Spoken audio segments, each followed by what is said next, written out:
नेपाल पत्रकार महासंघको 26औं महाधिवेशन आजदेखि काठमाडौँमा सुरु भएको छ। प्रेस स्वतन्त्रताको आधार सुरक्षित र व्यावसायिक पत्रकार भन्ने नाराका साथ राष्ट्रिय सभागृहमा सुरु भएको महाधिवेशनको उपराष्ट्रपति नन्दबहादुर पुनले उद्घाटन गर्नुभएको थियो। कार्यक्रमको उद्घाटन गर्दै उपराष्ट्रपति पुनले पत्रकारको भूमिका अग्रणी रहेको पनि उल्लेख गर्नुभएको थियो। संघीयता, धर्मनिरपेक्षता, राष्ट्रिय एकता कायम गराउन पत्रकारको भूमिका अतुलनीय रहेको पनि उहाँको भनाइ थियो। शान्ति स्थापना, गणतन्त्र, संघीयता, धर्मनिरपेक्षता र सामाजिक न्याय सहितको यो समानुपातिक समावेशी शासन व्यवस्था प्राप्त गर्नु पनि असम्भव जस्तै थियो। यी उपलब्धिहरू दशकौं लामो क्रान्ति तथा सङ्घर्षबाट नेपाली जनताले प्राप्त गरेका हुन्। संविधानको प्रस्तावनामै उल्लेख गरिएको छ, पूर्ण प्रेस स्वतन्त्रता र विचार तथा अभिव्यक्तिको स्वतन्त्रताको हक पत्रकार र जनताको सङ्घर्षबाट प्राप्त भएको यो उपलब्धिहरू हुन्। नेपाल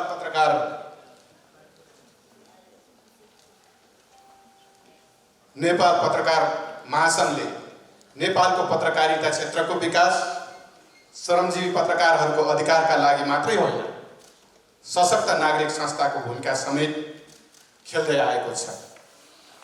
जनयुद्धको क्रममा नेपाल पत्रकार महासंघ र यसका नेतृत्वकर्ताहरूले शान्ति वार्ताको लागि खेलेको भूमिका निकै स्मरणीय छ। गणतन्त्र प्राप्तिका लागि जनयुद्धमा जति बेला म सैन्य नेतृत्वमा थिए, त्यस समयमा नेपाल पत्रकार महासंघले नागरिक स्तरबाट औपचारिक रूपमा नै गणतन्त्रको प्रस्ताव गरेको निर्णय सार्वजनिक गर्दा हामी निकै हर्षित भएको मैले विशेष स्मरण गर्न चाहन्छु। गणतन्त्रका लागि जगाउने नेपाल पत्रकार महासंघको यो ऐतिहासिक निर्णयप्रति उच्च सम्मानका साथ महासंघलाई म विशेष धन्यवाद दिन चाहन्छु। नेपालको राजनीतिक परिवर्तनका लागि पत्रकारहरूले खेल्नुभएको भूमिकाको म यस अवसरमा मुक्त कण्ठले प्रशंसा गर्न चाहन्छु। गणतन्त्र, संघीयता, धर्मनिरपेक्षता, सामाजिक न्याय सहितको समानुपातिक समावेशी शासन व्यवस्थालाई सार्वभौम संविधान सभाबाट बनेको संविधानले संस्थागत गरेको छ। संविधानको प्रस्तावनामै पूर्ण प्रेस स्वतन्त्रता लेखिएको छ र विचार तथा अभिव्यक्ति स्वतन्त्रताको हकको सुनिश्चितता गरिएको छ। संविधान र कानुनको पालना गर्नु तपाईँ हामी सबै नागरिकको कर्तव्य हो भन्ने लाग्छ। आदरणीय पत्रकार मित्रहरू, देश अहिले राजनीतिक सङ्कटको भुमरीमा छ। प्रतिनिधि सभा विघटन गरिएको छ। यसको विरुद्ध र समर्थनमा प्रदर्शनहरू भइरहेका छन्। नागरिक स्तरबाट गणतन्त्रको प्रस्ताव गर्ने पहिलो संस्था नेपाल पत्रकार महासंघको तर्फबाट तपाईँहरूले प्रतिनिधि सभा विघटन भएकै दिन यसलाई सङ्घीय लोकतान्त्रिक गणतान्त्रिक शासन व्यवस्था संविधानको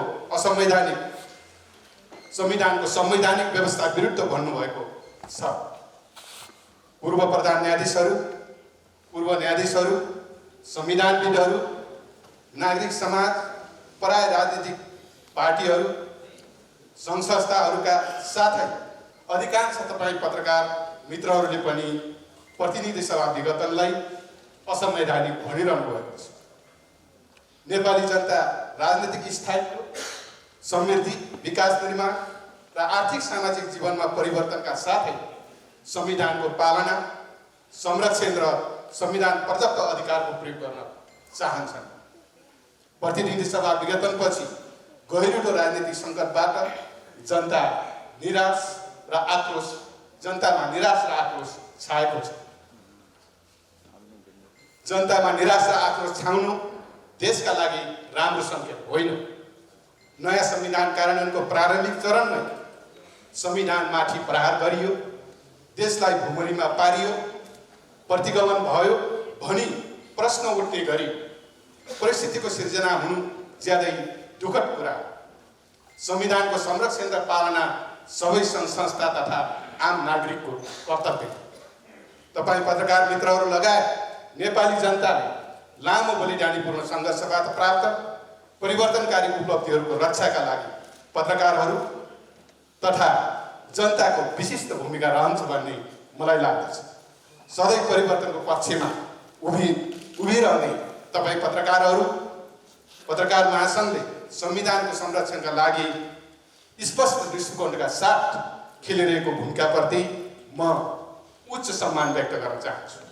सङ्घर्षबाट प्राप्त परिवर्तनको रक्षाका लागि सबैभन्दा पहिले संविधानलाई स्वस्थ राखी त्यसको पालना र संरक्षण जरुरी छ भन्ने लाग्छ। यसतर्फ म सबैको ध्यान आकर्षण गराउन चाहन्छु। आदरणीय मित्रहरू, कानुन बनाउँदा प्रेस मैत्री बनेन र विचार तथा अभिव्यक्तिको स्वतन्त्रतालाई कुण्ठित गर्न खोजियो भन्ने तपाईँहरूका गुनासाहरू पनि मैले सुन्ने गरेको छु। संविधानले पूर्ण प्रेस स्वतन्त्रता र विचार तथा अभिव्यक्तिको स्वतन्त्रताको सुनिश्चितता गरिसकेकोले संविधान बमोजिम बन्ने अन्य कानुनहरू पनि प्रेस मैत्री र विचार तथा अभिव्यक्ति स्वतन्त्रतालाई कुण्ठित नगर्ने गरी बन्ने कुरामा पनि म विश्वास गर्छु। अर्कोतर्फ सार्वभौम सत्ता, भौगोलिक अखण्डता, राष्ट्रियता लगायतका विषयमा सञ्चार जगतले ध्यान दिनुपर्ने कुराहरू संविधानले प्रष्ट पारिसकेको छ र पत्रकारहरू आफैले आफ्ना लागि आचार संहिता पनि बनाइएको सन्दर्भमा कानुनहरू प्रेस मैत्री बनाउन म सबै पक्षहरूको पनि ध्यान आकर्षण गराउन चाहन्छु। आम नागरिकलाई सत्य र तथ्यको आधारमा सही सूचना प्रवाह गर्ने, विवेकले भरिपूर्ण प्रतिपक्षको भूमिका निर्वाह गर्ने तथा राज्यको चौथो अङ्गको समेत भूमिका खेल्ने भएकाले सधैँ अग्रगमनको पक्षमा उभिने, चुनौतीपूर्ण र संवेदनशील क्षेत्रमा काम गर्ने तपाईँ पत्रकार साथीहरूले विभिन्न समस्याहरू भोगिराख्नु भएको छ। पत्रकारहरूले न्यूनतम पारिश्रमिक समेत, यहाँ अघि कुरा पनि उठेको छ, पारिश्रमिक समेत पाउन नसकेको गुनासाहरू आइरहेका छन्, जो कुरा अघि मन्त्रीजीले प्रश्न पारिसक्नु भएको छ। पत्रकारहरूले न्यूनतम पारिश्रमिक समेत पाउन नसकेको गुनासाहरू आइरहँदा जनतालाई सूचित गर्दै नागरिक अधिकारको पक्षमा उभिने, लोकतन्त्रको पहरेदारी गर्ने क्षेत्रमा नयाँ पुस्तालाई आकर्षित गर्नका लागि पनि पत्रकारहरूको श्रमको सम्मान हुने व्यवस्थाको सुनिश्चितता गर्न जरुरी छ। म यस अवसरमा श्रमजीवी पत्रकारहरूको न्यूनतम पारिश्रमिक श्रम लागू गर्न र साना लगानीका सञ्चार माध्यमहरूको उत्थानका लागि पनि म सरकारको ध्यान आकर्षण गराउन चाहन्छु। पछिल्ला दिनमा पत्रकारिताप्रति जनगुनासाहरू पनि थपिँदै आएका छन्। सूचना र प्रविधिको युगका कारण नागरिकहरूमा चेतनाको अभिवृद्धि भएको छ र सामाजिक सञ्जालको प्रयोग उच्च छ। पत्रकारिता क्षेत्रमा के भइराखेका छन् भन्ने कुरा नागरिकहरूले तुरुन्तै सामाजिक सञ्जाल मार्फत जवाब दिन सक्ने अवस्थामा जनताहरू पुगिसकेका छन्। हाम्रो पत्रकारिताले कतै विश्वसनीयता गुमाउन थालेको त होइन भन्ने प्रश्न पनि उठ्न खोजेको देखिन्छ। ठुला सञ्चार माध्यमहरूमा पनि कहिलेकाहीँ धर्म छोडेको जस्तो देखिनु, सिद्धान्तबाट डगमगाउन थालेको जस्तो देखिनु, आशाको सञ्चार गर्ने भन्दा पनि निराशा मात्रै बाँडेको जस्तो देखिनु जस्ता प्रश्नहरू जबरजस्त उठ्न थालेको पनि देखिन्छ। मलाई विश्वास छ यहाँहरूले यस बारेमा गम्भीर मनन पक्कै पनि गरिराख्नु भएको छ। यो महाधिवेशनले यस विषयमा समेत छलफल गर्ने मैले विश्वास लिएको छु। पत्रकार मित्रहरू, तपाईँहरू लोकतन्त्रको पक्षमा हुनुहुन्छ। लोकतन्त्रको पक्षमा उभिनेहरूले आन्तरिक लोकतन्त्रमा पनि ध्यान दिनुपर्दछ। नेपाल पत्रकार महासङ्घले पहिलोपटक प्रत्यक्ष निर्वाचन प्रणाली अङ्गीकार गरेर प्रत्येक सदस्यले मतदान गर्न पाउने सर्वाधिक लोकतान्त्रिक प्रणाली अवलम्बन गरेको सुन्दा मलाई ज्यादै खुसी लागेको छ। तपाईँहरूको यो अभ्यासले लोकतन्त्रको उच्चतम अभ्यास गर्ने संस्थाको रूपमा पनि पत्रकार महासङ्घको थप परिचय बन्नेछ भन्ने मैले विश्वास लिएको छु। कार्यक्रममा बोल्दै उपराष्ट्रपति पुनले संसद विघटन गराएपछि देशमा अस्थिरता निम्तिएको पनि बताउनु भएको थियो। संविधान कार्यान्वयन गराउने चरणमा संविधान विपरीतका गतिविधि हुनु दुःखद भएको उहाँले बताउनुभयो। संविधानको रक्षाका निमित्त सबै एकजुट भएर लाग्न पनि उहाँको अपिल थियो। कार्यक्रमलाई सम्बोधन गर्दै सञ्चार तथा सूचना प्रविधि मन्त्री पार्वत गुरुङले सरकार पूर्ण प्रेस स्वतन्त्रताका पक्षमा रहेको बताउनुभयो। पत्रकार क्षेत्रमा हामीले गुणस्तरको कुरो गर्छौँ, व्यवसायिकताको कुरो गर्छौँ। पत्रकारहरू भनेको समाजको एउटा चाहिँ सर्जकको, समाजको एउटा चाहिँ सहजकर्ता हो भन्छौँ। पत्रकारहरू एउटा साँच्चै सम्मानित बनाउनुपर्छ, जवाबदेही बनाउनुपर्छ। पत्रकारहरूलाई एउटा हामीले त्यो चौथो अङ्गको रूपमा स्थापित गर्नुपर्छ। त्यो चौथो अङ्गको ब्रान्डलाई कायम गर्नको निम्ति त्यही ढङ्गको एउटा पत्रकारको गुणस्तर चाहिन्छ भने पत्रकारहरूको बिचमा मैले देखेको प्रशिक्षण प्रतिष्ठान भनौँ, तालिम केन्द्र भन्नुहोस्, तपाईँ के नामबाट हुन्छ? विगतदेखि उठ्दै आएको मुद्दा, तर अहिलेसम्म त्यो कुरो व्यवस्थापन नभएको कुरा, त्यसलाई मैले एजेन्डाको रूपमा आउने आर्थिक वर्षको बजेट नीति कार्यक्रम बजेटमा पत्रकारहरूको एउटा हरेकले पत्रकारहरूको एउटा चाहिँ हरेक मैले देख्छु, आर्मीमा देख्छु, पुलिसमा देख्छु, निजामती कर्मचारी देख्छौँ, राष्ट्र सेवक सबैमा देख्छौँ, सबै क्षेत्रमा स्टाफ कलेज गरेको त्यो कोर्स पुरा गरेको हुन्छ होला। त्यो कोर्स कति दिनको विभिन्न तहको कोर्स हुनसक्छ, तर त्यो कोर्स पुरा गरेपछि मात्रै हामीले कतै हाम्रो व्यावसायिकता र गुणस्तरताको नारा चाहिँ त्यसपछि चाहिँ लागू हुन्छ कि भन्ने महसुस गर्दै यो आगामी आर्थिक वर्षबाट नै प्रशिक्षण प्रतिष्ठान होस्, तालिम केन्द्र होस्, पत्रकारको त्यो केन्द्रको रूपमा आगामी आर्थिक वर्षको बजेटमै नीति कार्यक्रममा ल्याउने मैले तपाईँहरूको बिचमा त्यो पनि म विश्वास दिलाउन चाहन्छु। तपाईँहरूको त्यो कुराको घोषणा गर्न चाहन्छु। र अर्को तपाईँहरूको बिचमा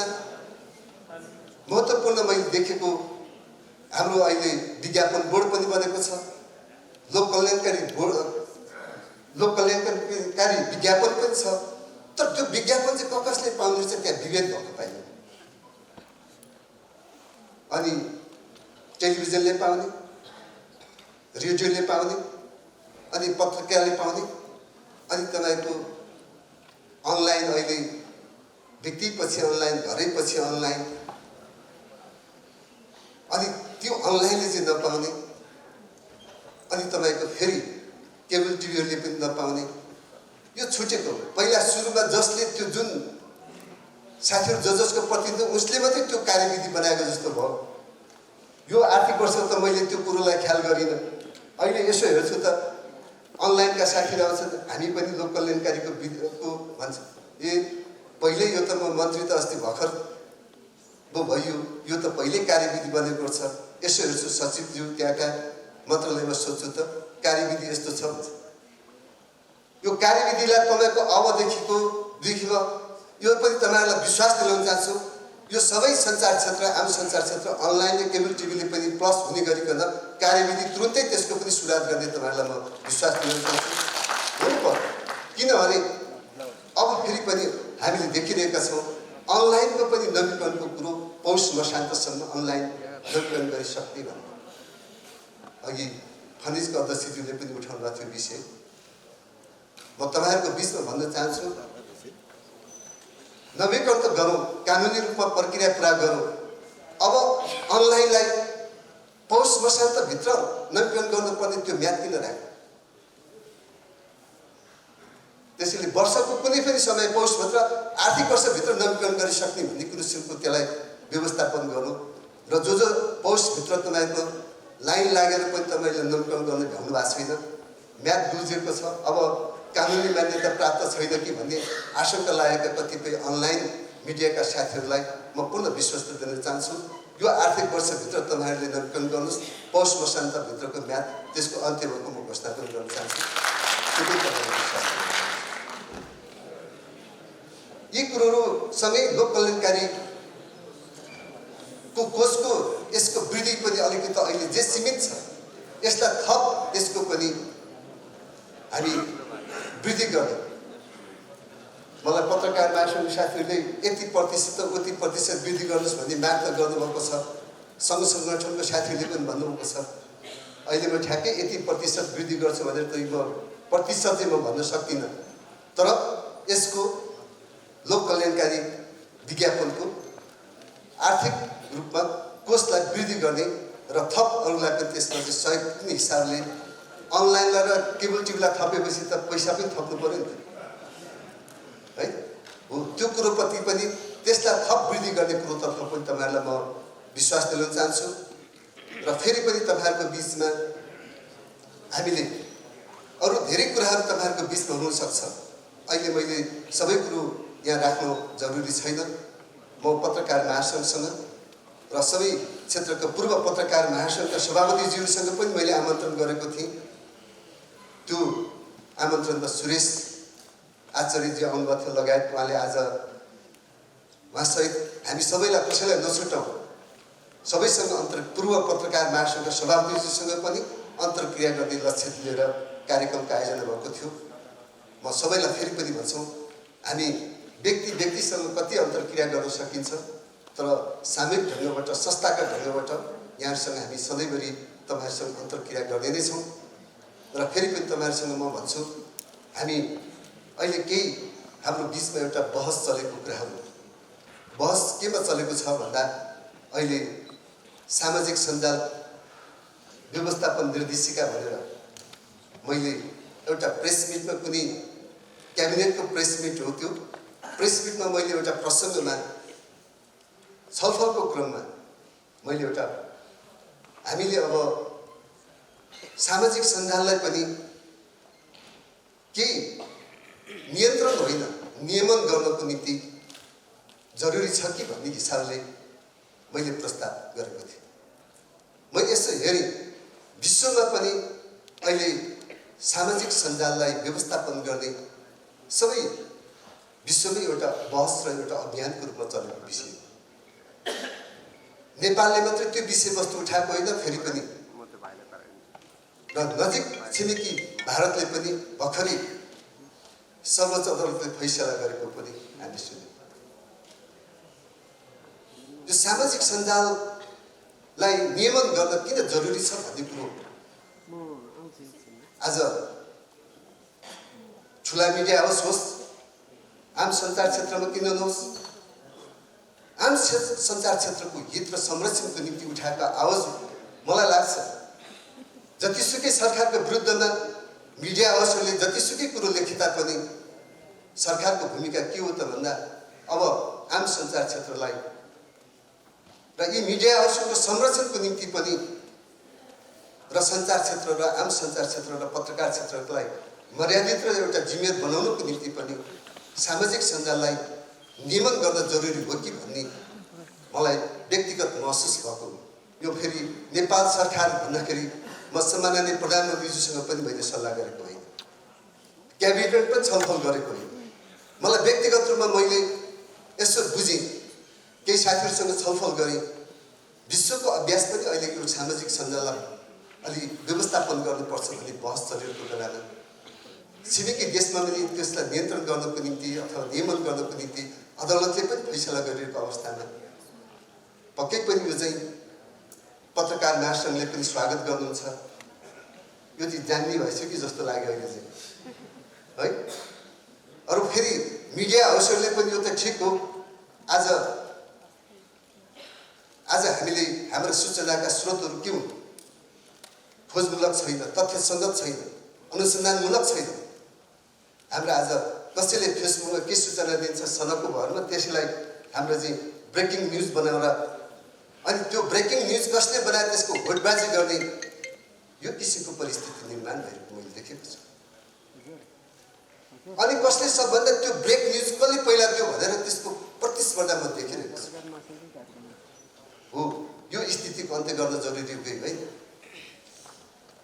जुन सूचनाको आधारबाट हिंसा बढिरहेको छ, अप्रिय घटना घटिरहेको छ, समाजमा अराजकता निम्तिरहेको छ, समाजमा विभिन्न किसिमको त्यस्ता अशान्ति सिर्जना भइरहेको छ, द्वन्द्व सिर्जना भइरहेको छ, यो स्थितिको हामीले व्यवस्थापन गर्न जरुरी हामीले सोच्ने कि नसोच्ने। सरकारले जहिले पनि सरकार भनेको चाहिँ निरङ्कुशै हुन्छ, सरकार भनेको चाहिँ हाम्रो ऐतै हुन्छ भन्ने सोच्न थाल्यो भने सरकार कसको निम्ति? त्यसैले यो प्रति तपाईँहरूले एकपटक म फेरि पनि अहिलेको सामाजिक सञ्जाल व्यवस्थापन निर्देशिकाको विषयको प्रस्तावित रूपमा मैले यो प्रस्तावितको रूपमा पनि होइन, हामीले केही ड्राफ्ट तयार गरौँ, यो छलफल गरौँ, पत्रकार महासंघसँग सम्बन्धित सरकारवालाहरूसँग सबै स्टेक होल्डरसँग हामी छलफल गर्ने क्रममै हो। मलाई राम्रो अनुभव छ। म महिला बालबालिका ज्येष्ठ नागरिक मन्त्री हुँदाखेरि पनि मैले आफूलाई म पहिलो मन्त्री होइन, हामी सरकारवालाहरूसँग समन्वय गर्नुपर्छ, नागरिक समाजहरूसँग हामीले समन्वय गर्नुपर्छ र उहाँहरूको परामर्शबाट हामी जानुपर्छ भन्ने मैले राम्रो बुझेको छु। त्यसैले यही कुरोलाई एउटा छलफलको कुरा आयो अनि झट्ट हेर्दाखेरि त अलि सम्पादकीयमा आइरहेको छ, सबैको त्यो चाहिँ ब्यानर न्युजहरू बनिरहेको छ। सरकार फेरि पनि प्रतिगमनतर्फ सरकारले फेरि पनि आफ्नो विरोध र आलोचना सहन सकेन र अनि त्यहाँबाट अधिनायकता लान्न खोज्यो, अधिनायकताको सङ्केत देखा पर्यो भनेर भन्दाखेरि पत्रकारिताको जसले जुन सञ्चार क्षेत्रमा यो अहिलेको हाम्रो फेसबुक त नेपालमा दर्ता त छैन, युट्युब त छैन, अरू यस्तै अहिलेका यसलाई नियमन गर्नको लागि यसलाई पनि हामीले चाहिँ सबै तपाईँहरू जो पत्रकार हुनुहुन्छ सबै दर्ता गर्नुपर्छ, नवीकरण गर्नुपर्छ, प्रेस कार्ड गर्नुपर्छ भने कतिपय आजको यी मिडियाहरू पनि सोसियल मिडिया पनि सरकारी कानुनी प्रक्रियामा आउनुपर्छ कि पर्दैन? आउनुपर्छ भनेर तपाईँले भन्ने कि नभन्नु? यसबाट जे पनि होस् छाडा होस् भन्ने हो भने त्यसैले यस्ता कुराहरूप्रति अनि राजनीतिक पूर्वाग्रहबाट सरकारको विरोध गर्ने नाममा, सरकारको आलोचना गर्ने नाममा अनि सरकारले जुन सकारात्मक ढङ्गबाट आएका कुराहरूलाई पनि अनि यसलाई पनि फेरि पनि छलफलको क्रममा कुनै निर्णयको क्रममा होइन, यो कुनै फेरि पनि के हो त भन्दा निर्देशिका भनेको निर्देशिका ठुलो कि ऐन ठुलो? मैले प्रश्न गर्दा ऐनमा जे छ त्यो ऐनको भावना स्पष्ट पारेर निर्देशिकाबाट पनि केही अलि सचेत गर्ने हो कि भन्ने हो नि। निर्देशिका त ऐन विपरीत त हुँदैन, ऐनकै भावनाबाट आउने हो। त्यो निर्देशिका अहिले आउनुभन्दा त्यो ऐनको विरोध तपाईँहरूले हिजो किन गर्नु भन्दा मेरो प्रश्न। अहिले आउने त निर्देशिकाको त ऐनको आधारमा आउने हो नि त निर्देशिका। त्यसैले अहिले जुन किसिमबाट यो बहस चलिरहेको छ यसबाट म अलिकति दुखित छु, म प्रष्ट छु।